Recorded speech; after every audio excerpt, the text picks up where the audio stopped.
Eu queria agradecer pelo convite, agradecer a Graciela. Peço desculpas por ter tido um imprevisto ontem. Eu estava na programação, mas felizmente deu certo da gente estar aqui hoje. Queria trazer algumas considerações aqui sobre a questão da Nova Ferroeste, que inclusive tiveram vários debates ontem super pertinentes, inclusive sobre como a gente nomeia esse empreendimento. E eu queria trazer questões mais referentes aos desastres em si, e principalmente pelo lugar em que se insere, enfim, algumas questões podem até vir a serem um pouco redundantes em relação ao que foi dito ontem, né? Mas é isso, os assuntos eles são muito interconexos, interligados. Então, não tem como, por exemplo, falar da questão dos desastres sem falar da questão das florestas, porque tudo isso é muito convergente, né? Primeiro que, assim, para poder classificar o que a gente entende como desastre, embora a gente esteja falando aqui da propensão a desastres causados por fenômenos naturais, tendo em vista que é uma região, principalmente ali na Serra do Mar, que ela enfim, é um relevo muito declivoso e muito suscetível aos escorregamentos. É preciso a gente entender que os desastres eles não são naturais em si. Então, todo desastre ele é resultado de um processo social, ele é socialmente construído, ainda que ele seja causado por algum fenômeno natural, como os deslizamentos ou as inundações, que são deflagrados pelas chuvas, né? Mas os desastres eles são resultados de determinações sociais justamente porque ele é resultado de escolhas e decisões políticas de onde a gente vai, os lugares que a gente vai ocupar, ou enfim, o que a gente vai fazer de determinados territórios, que está relacionado com o uso e ocupação do solo. E aí, se a gente fala, por exemplo, um escorregamento que vai acontecer no alto da Serra do Mar, é um escorregamento que, se não atingir ninguém, se não afetar nenhuma ocupação, nenhuma moradia ou, por exemplo, nenhum ambiente construído, ainda que não sejam áreas urbanizadas ou ocupadas pelo ser humano, como, por exemplo, a gente já teve desastres semelhantes como o rompimento de oleodutos da Transpetro ali na região de Morretes, ainda que não tivesse uma ocupação humana, de fato uma residência ou uma cidade, mas era um ambiente construído que teve um vazamento, teve um escorregamento que acabou afetando o oleoduto, né? O oleoduto foi rompido por conta desse deslizamento e por conta disso teve um derramamento de óleo. Então, a gente está falando aqui de processos que eles são sociais, porque a gente vai escolher em quais lugares a gente vai ocupar. Então, se desliza no alto da Serra do Mar e não tem nenhuma ocupação, a gente está falando aqui de um fenômeno natural, que faz parte de um processo de evolução natural do relevo, enfim. Mas, a partir do momento que a gente decide como a gente vai usar determinados territórios, a gente tem uma escolha, né, deliberada de transformar aquela área numa área propensa a acontecer um desastre, numa área. Então, por isso que a gente diz que, ainda que o desastre seja causado por um fenômeno natural, ele é socialmente construído. E a gente está falando aqui de uma região absolutamente propensa já, a gente tem visto aí recentemente inúmeros casos, não apenas no Paraná, como a gente viu recentemente, né, ali na rodovia, mas em diversos lugares ao longo da Serra do Mar, como a gente um desastre muito de grande magnitude no litoral norte de São Paulo. Então, a gente está falando de eventos que são recorrentes nessa grande área, né, que é a Serra do Mar, por conta de uma morfologia que já é naturalmente suscetível a esse tipo de evento. Então, esse empreendimento, né, que é essa nova Ferroeste, ela traz essa possibilidade de uma maior propensão a essa área, a deflagração desses movimentos de massa. Quando a gente fala aqui de movimentos de massa, a gente está falando de escorregamentos, a gente está falando de quedas de blocos, enfim, são vários desses processos. E todos esses processos que a gente tem em transporte, né, de sedimento, de solo, a gente chama de movimentos de massa, E em relação a isso que se refere quando a gente lê, por exemplo, o documento, que é o Estudo de Impacto Ambiental, que é o EIA-RIMA, que foi produzido, né, para esse empreendimento. E aí, quando a gente fala dessa propensão, a gente está falando não só dos movimentos de massa, mas de processos erosivos que também são intensificados por conta dessa construção. Como, por exemplo, ravinamentos, que começa como pequenos sulcos na encosta e que vai evoluindo para uma grande vossoroca, que já é um conceito que talvez vocês tenham ouvido falar. Teve um desastre recentemente que saiu nos jornais de uma cidade do Maranhão que foi engolida por uma vossoroca. Então começa como algo pequeno, que muitas vezes a gente não dá uma devida importância, e aquilo ali vira algo de uma escala enorme, de grande magnitude, e trazendo diversos impactos. Por que isso acontece? Porque a gente está alterando uma morfologia natural da paisagem, que já é naturalmente instável, né, por conta dessa declividade. E também não só por conta da declividade, mas porque é uma região que a gente tem uma grande umidade, então já é uma região que chove muito na Serra do Mar, né? Quantas vezes a gente está saindo de Curitiba, a gente está subindo no sentido da Serra do Mar, e muitas vezes Curitiba também é uma região que chove muito, mas muitas vezes quando a gente chega na Serra do Mar, se embaixo não estava chovendo, quando a gente chega lá no alto, tem grandes chances de estar chovendo. E isso justamente porque a própria serra, ela já atua como eu vou falar aqui em termos menos técnicos, mas assim, é como se ela atuasse como um anteparo para toda essa umidade que vem do litoral. Então, por exemplo, não sei se vocês já ouviram falar no que a gente chama de chuva orogenética, que é simplesmente a umidade ela está vindo aqui do litoral, ela encontra essa Serra do Mar, ela tenta subir para poder desviar essa massa de ar úmido, né? E quando ela chega no alto para poder desviar dessa serra, que tem uma topografia mais elevada, ela condensa e essa umidade transforma em precipitação. Então, já é uma região que, naturalmente, ela concentra um alto índice de pluviosidade por uma questão que é absolutamente natural, que faz parte do bioma, que faz parte da morfologia da região, que faz parte do relevo, etc. Então, quando a gente altera essa dinâmica dessa morfologia, dessa paisagem, e quando a gente atravessa uma região que já tem uma suscetibilidade muito alta, a gente está tendo todo um ecossistema, né?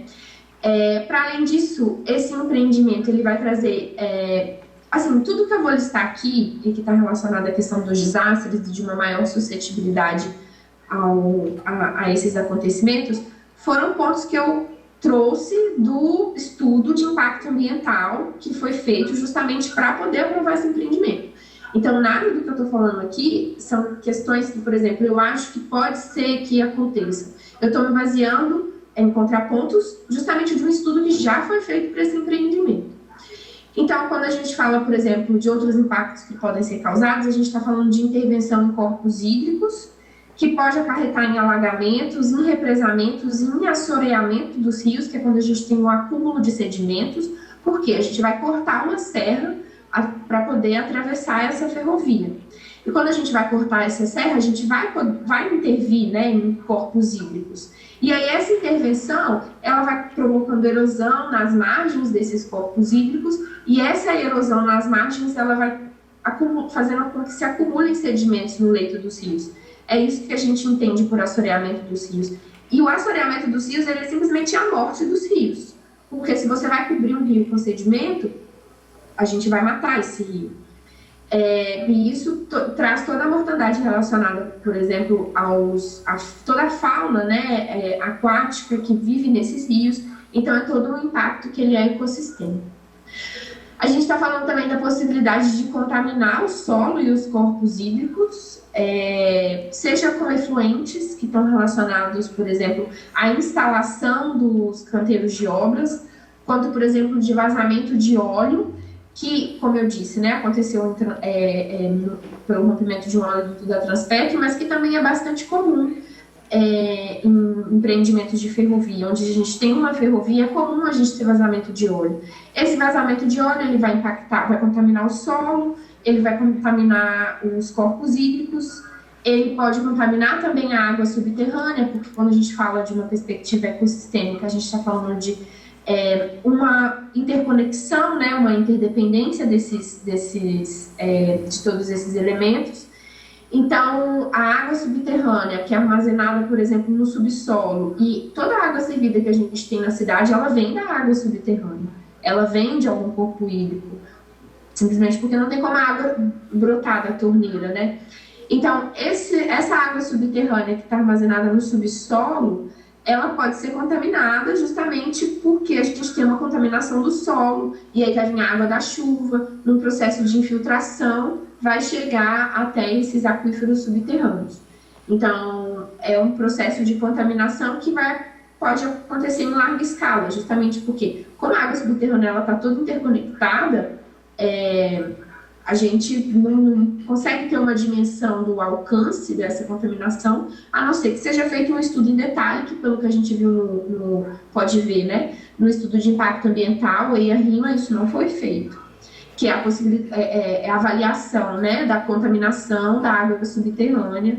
Esse tipo de impacto, de avaliação desse tipo de impacto não foi feito. E segundo esse estudo, né, o EIA-RIMA, a maioria dos pontos de coleta de água que foram analisados durante o período de cheia, onde essa ferrovia atravessaria, né, eles encontram um estado de boa qualidade. A gente tem 57 pontos com qualidade boa, um ponto com qualidade ótima e 6 pontos com qualidade regular. Então, existe a possibilidade de a gente impactar os aquíferos que nos fornecem água justamente para a gente viver. E quando a gente está falando de água, a gente está falando aqui de um recurso, de um bem, que ele tem ficado escasso justamente por conta de vários e diversos empreendimentos que vêm constantemente, incessantemente ao longo do tempo, provocando essa contaminação, que é uma contaminação em cadeia, que é uma contaminação que é absolutamente difícil de ser recuperada.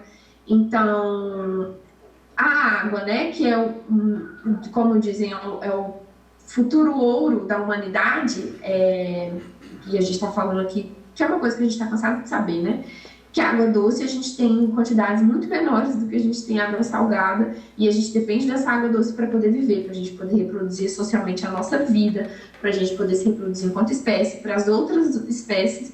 Então, a gente está falando aqui da contaminação de um recurso que é essencial à vida. Existe um outro ponto também que vale a pena de ser considerado, é que a quantidade de água de um rio, o que eu disse, né, que existe a possibilidade de contaminar esses corpos hídricos, de assorear esses rios, e quando a gente fala da quantidade de água do rio, ela está associada à quantidade de chuvas e à preservação das matas. Isso também é algo que já é bastante comum para a gente, né, que a gente vê desde a escola, sobre a importância de preservação das matas ciliares para a proteção dos rios. Principalmente, isso também já foi falado ontem, né? A importância da vegetação em um momento da história humana que a gente vem faltando tanto a questão das mudanças climáticas. Quando a gente fala da preservação das matas e da importância delas para a manutenção dos rios, é porque a vegetação ela influencia na infiltração de água no solo. Então, quando a gente tem um solo exposto, por exemplo, porque é preciso desmatar para poder construir a ferrovia, né? Isso, inclusive, está até no relatório do impacto ambiental da própria empresa. Mas quando a gente desmata para poder construir a ferrovia, a gente torna o solo exposto. O solo exposto, ele é mais suscetível à erosão, e um dos principais agentes erosivos é a água da chuva. Então, se o solo está exposto à água da chuva, ele está mais suscetível à erosão e, consequentemente, mais suscetível aos escorregamentos e aos desastres por conta disso. O solo ele também fica mais exposto à evaporação da água. Então, por exemplo, a água da chuva, que se a gente tivesse uma vegetação ali protetiva, ela passaria, né, pelo processo de infiltração e aí ela chegaria no subsolo para recarregar os nossos aquíferos subterrâneos, porque aquífero subterrâneo nada mais é do que uma rocha, uma rocha porosa, que armazena água. Então, a vegetação ela influencia na infiltração da água no solo, na recarga desses aquíferos subterrâneos, e, consequentemente, ela diminui o que a gente chama de escoamento superficial, né? Isso é muito comum, por exemplo, se a gente for pensar em cidades grandes. Aquela enxurrada que a gente vê, que é muito comum em áreas que a gente tem, que a gente não tem solo, né? Que são áreas pavimentadas da cidade, a gente tem aquela enxurrada que é muito comum em eventos de pluviosidade intensa. E por que a gente tem essa enxurrada? Porque a gente tem uma maior taxa de escoamento superficial e uma baixa taxa de infiltração. Então, toda a água que cai da chuva, uma parte dela infiltra no solo, se possível, né? Como o solo não é impermeável ou não é impermeabilizado pelo ambiente construído, e uma parte dele vai escoar superficialmente. Então, quando a gente tira essa mata, a gente tira essa capacidade de infiltração da água no solo, que vem por conta da vegetação, vão entrar pelas raízes e tal, e aí a gente vai, favorecer isso que eu comentei, sobre vai estar mais exposto às intempéries, né, mais expostos à erosão, vai diminuir a capacidade de recarga dos aquíferos, vai aumentar a capacidade de escoamento superficial, provocando desastres. E tem outro ponto também, porque a supressão da vegetação, ela vai influenciar na quantidade de chuvas. Então, quando a gente pensa, por exemplo, a Amazônia, que é um bioma que chove bastante, que a gente tem muitos rios, e a gente, não sei se vocês já ouviram falar sobre isso, mas já circulou até na mídia em alguns momentos, né? Quando a gente teve um momento de seca em São Paulo, que estava relacionado à questão do impacto do desmatamento na Amazônia, porque a gente tem o que se chama de rios voadores, né? Que é a quantidade de pluviosidade. O que são os rios voadores? É a pluviosidade, a umidade daquela região, que ela vai passar por esse processo de evaporação, a evapotranspiração das plantas, e aí vai formar grandes nuvens de umidade, grandes massas úmidas, que vão se movimentar por um processo que é a questão, como funciona, né, a dinâmica do clima, foi falado um pouco sobre isso ontem, e aí isso vai levando chuva para diversas regiões. Por que eu estou comentando da Amazônia? Por quê? E isso é um ponto crucial para a gente falar, inclusive, da questão das mudanças climáticas. Porque não tem vegetação na Amazônia porque chove. É o contrário, tipo, não é que a floresta existe porque lá chove muito. Na verdade, lá chove muito porque tem floresta.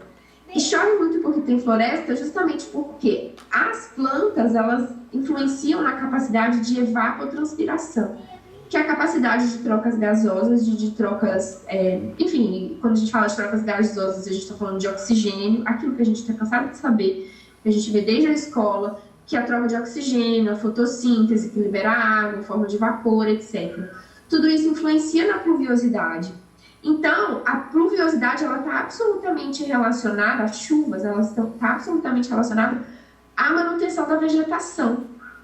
Então, se a gente está aqui no momento, isso também já foi falado ontem, a gente está aqui no momento da história da humanidade, em que a gente tem passado por essa questão das mudanças climáticas, do aquecimento global, a gente desmatar é justamente no caminho contrário do que todo mundo tem falado, do que as diversas assembleias da ONU têm falado, apesar também de ter todas as contrapartidas em relação à ONU, de como essa dinâmica em relação aos países do primeiro mundo e dos países do terceiro mundo, que são os chamados subdesenvolvidos, funciona. É preciso a gente levar em consideração o que vem sendo dito por diversos ambientalistas nessas assembleias, sobre o impacto das mudanças climáticas e como ele está relacionado à questão da vegetação, dessa supressão da vegetação.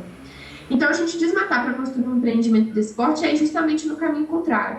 E as mudanças climáticas e o aquecimento global, não só pela questão do aquecimento global, mas os próprios desastres causados por fenômenos naturais, que é isso que eu comentei no início, que é a questão dos escorregamentos, das inundações, eles têm se tornado mais intensos e mais frequentes por conta das mudanças climáticas.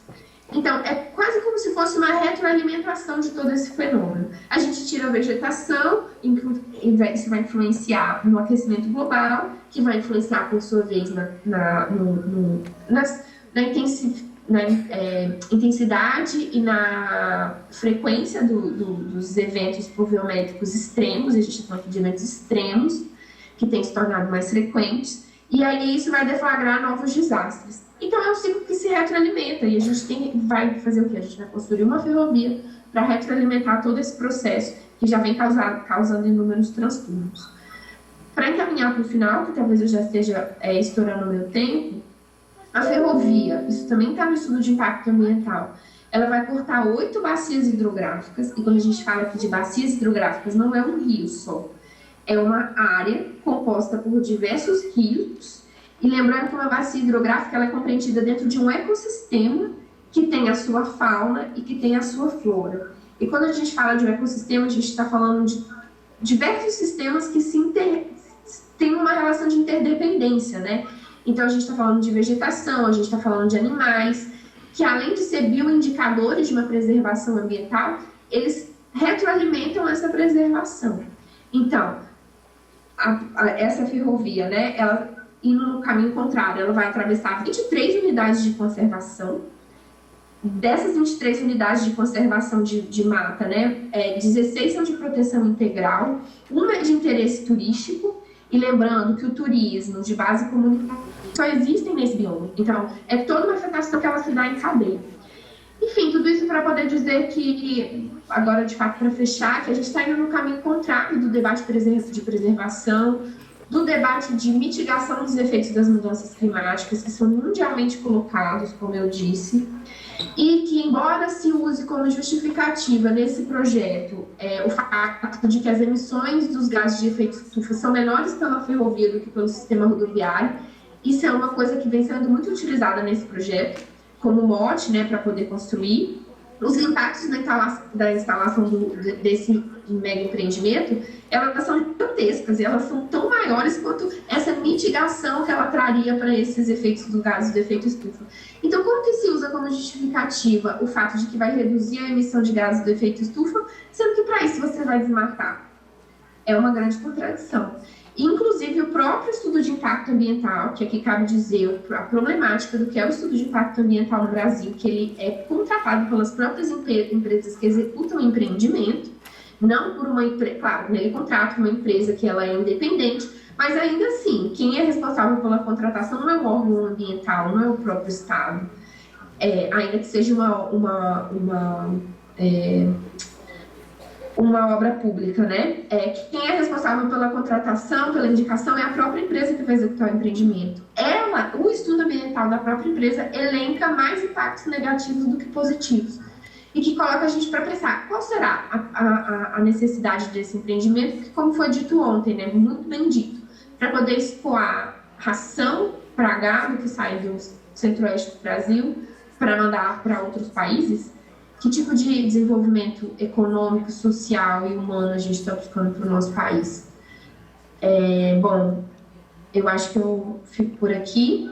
Eu encerrei meu tempo. Desculpem, eu não estou conseguindo ver vocês, então é isso. Eu só queria agradecer aqui pela oportunidade de falar um pouco sobre os impactos que são causados por esse grande mega empreendimento, né? E, inclusive, só para poder fechar de fato, a gente vende muito a ideia do progresso no Brasil, né, do desenvolvimento, isso é uma palavra que está muito presente no projeto. O desenvolvimento social, o desenvolvimento econômico. Cabe a gente se perguntar que tipo de desenvolvimento a gente está buscando, porque a gente está há quantos séculos correndo atrás de um desenvolvimento para a gente virar os países. Essa mudança, essa posição, né, de país desenvolvido e país subdesenvolvido é só um deslocamento discursivo do que a gente chamava antigamente de metrópoles e colônias, porque a gente continua se vindo como celeiros do mundo, e como celeiros do mundo, não somente na questão extrativista, mas toda a logística, todo o capital logístico que é demandado, na verdade, por esse capital extrativista, para poder escoar tudo isso que é tirado daqui. Então, cabe a gente se questionar que tipo de desenvolvimento a gente está buscando, será que a gente quer esse desenvolvimento que é imposto por essa dinâmica do capital neoliberal, do capital transnacional, que é um desenvolvimento que nunca chega e que a gente continua aqui absorvendo a socialização desses impactos negativos para poder acumular capital na mão de minorias que nem moram no nosso território e que nem são atravessados por esses impactos ambientais como a gente, né? E como inclusive as populações tradicionais que vivem nesses territórios. E eu nem comentei sobre isso, porque eu tentei aqui ficar mais voltada para aquilo que está mais relacionado ao meu tema, e porque eu sei que isso vai ser pauta das outras pessoas que vão aqui expor.